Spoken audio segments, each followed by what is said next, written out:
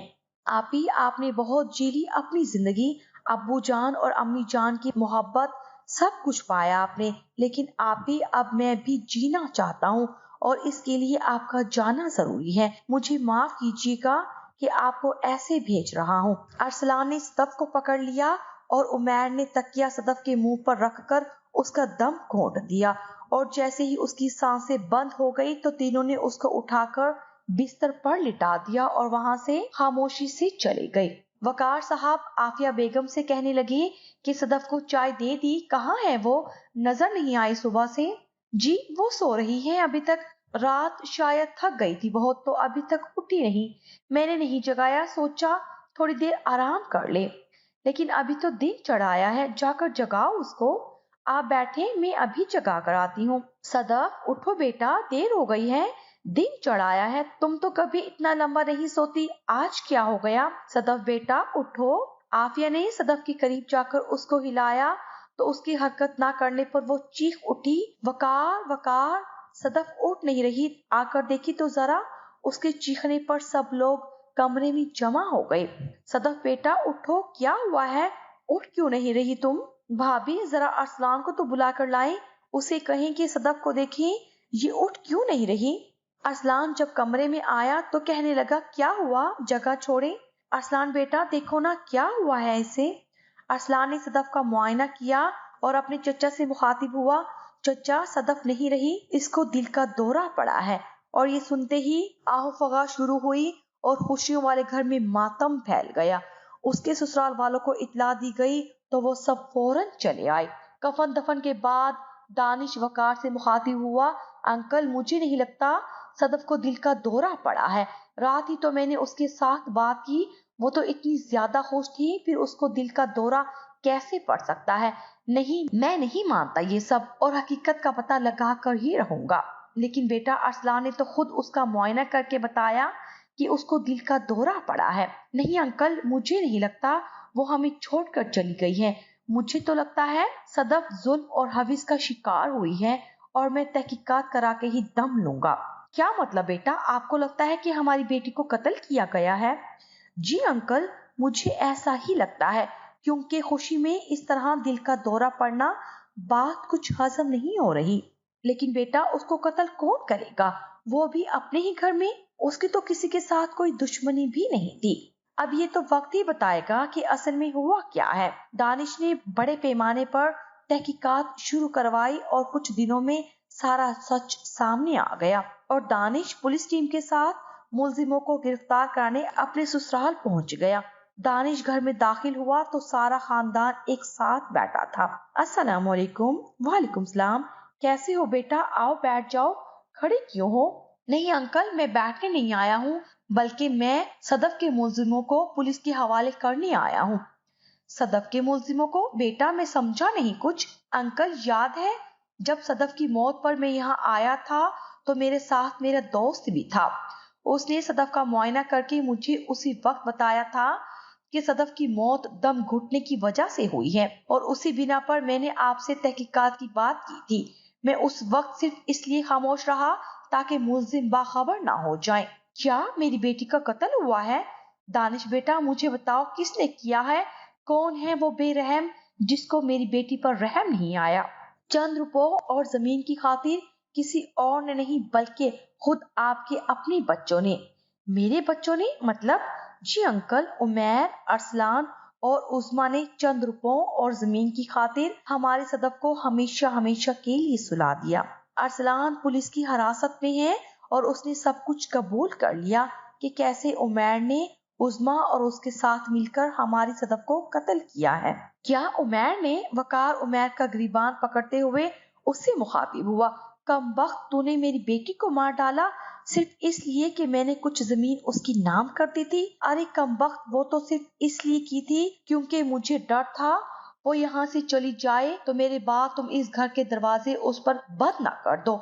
لیکن مجھے کہاں معلوم تھا کہ میرا خون اتنا ٹھنڈا ہے کہ میرے ایسا کرنے سے تم اس کو اس دنیا میں رہنے نہیں دو گے۔ کم وقت ایک بار بھی تمہیں اس کی معصومیت پر رحم نہ آیا؟ صدف بیٹی، مجھے معاف کر دو، میں تمہارا گنہگار ہوں، مجھے معاف کر دو بیٹا، مجھے نہیں پتا تھا میں تمہیں تمہارا حق دوں گا تو یہ کم وقت تم سے جینے کا حق چھین لے گا۔ مجھے معاف کر دو بیٹا، مجھے معاف کر دو۔ دانش بیٹا، لے جاؤ اس بدبخت کو اور تب تک چین کی سانس نہ لینا جب تک اس کو پھانسی نہ ہو جائے۔ میں تمہارے ساتھ ہوں دانش، جاؤ اور جا کر دلا دو ہماری صدف کو انصاف۔